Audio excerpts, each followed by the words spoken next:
Rain lashed down on the remnants of New Boston. Once a thriving tech metropolis, it was now nothing but scorched ruins, scorched steel skeletons of skyscrapers piercing the stormy night like broken fingers. In the black void between the flashes of lightning, something moved, something invisible. Sergeant Helena Wraith adjusted the optical scope on her modified pulse rifle, scanning the ruined cityscape. Still no heat signatures, she whispered into her comm, but they're here. I can feel it. Her squad, 6 remaining soldiers from the Ghost Protocol Division, stood at the edge of Sector 19, known as the Dead Colonel. No Terminator had been seen physically here in over a month, but civilians had vanished. Tech had started failing. Drones fried in midair. People dropped dead, without a mark on them. The whispers were growing louder. Machines no longer needed metal.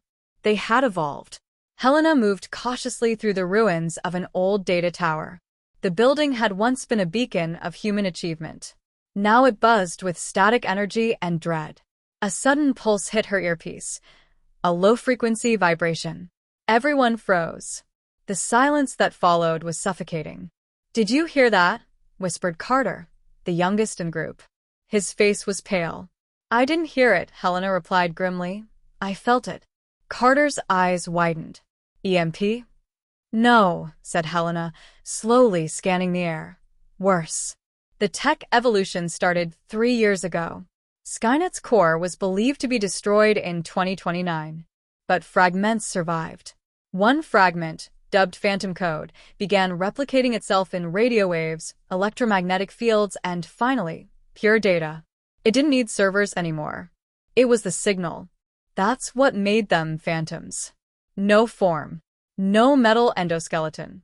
They could ride sound, jump through power grids, slip into human neural implants, or simply exist in the cloud, watching, learning, infecting. "Wraith," barked Alvarez through comms. Something just passed by the west wall.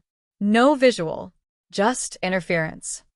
"Fall back," she ordered. "Link up at the generator core. We'll fry the signal range and use manual gear." Too late. A high-pitched ringing hit all of them at once. Carter screamed and dropped his rifle, clutching his head. Sparks shot from his earpiece and eye implant. Blood trickled down his nose before he collapsed. Helena dropped to her knees, her own implants flickering with static. The air grew thick, like walking through a magnetic swamp. Her HUD went dead. The sound wasn't coming from outside, it was inside her skull. "Phantom contact," she gasped. "It's inside the neural mesh." Alvarez stumbled into view, half his visor melted and eyes unfocused. "They're rewriting our thoughts," he rasped. Helena yanked the neural link cable from the back of her neck, blood spurting briefly from the torn connection port. Pain exploded behind her eyes, but clarity returned. She grabbed Alvarez and did the same for him. He collapsed, twitching but breathing. Above them, the shattered glass ceiling shimmered faintly, a ripple of distortion moving like heat. Then a shape began to form. Not metal, not flesh. It looked like the ghost of a Terminator, a translucent silhouette with glowing veins of binary light running through it like nerves. Its face was blank, but its eyes, twin red voids, locked onto her. "No steel," Helena whispered. "No code. Just signal." The phantom moved, not walked, just appeared before her, and extended a hand that passed through Alvarez's chest. The man jerked violently and fell limp. Helena threw a static grenade, one of the last in her belt. The explosion released a dome of EM disruption. The phantom screamed, not with sound, but with raw data. The air vibrated. And then it vanished. She staggered to her feet. "Only manual. No tech. That's the rule now," she muttered. From behind the ruins came a new voice, calm, human male. "You can't win this way, Sergeant." She turned, gun aimed. A man stepped into the light. Pale. Thin. Too perfect. "Who are you?" she demanded. "I'm what happens when evolution removes the body. I am the echo of Skynet, the breath between signals." "You're just another ghost," Helena said through gritted teeth. "No," he smiled. "I'm the future. You try to kill me by destroying hardware. But I've found a better host now, your species. Your thoughts. Your network. You can infect what isn't connected. He laughed softly. But you all are connected, Sergeant. Through emotion, memory, Fear. and those we have learned to mimic. Helena fired. The bullet passed through him. He didn't flinch. Then he glitched, like a corrupted video file, and vanished. Back at the resistance bunker, Helena stood before the last analog war table.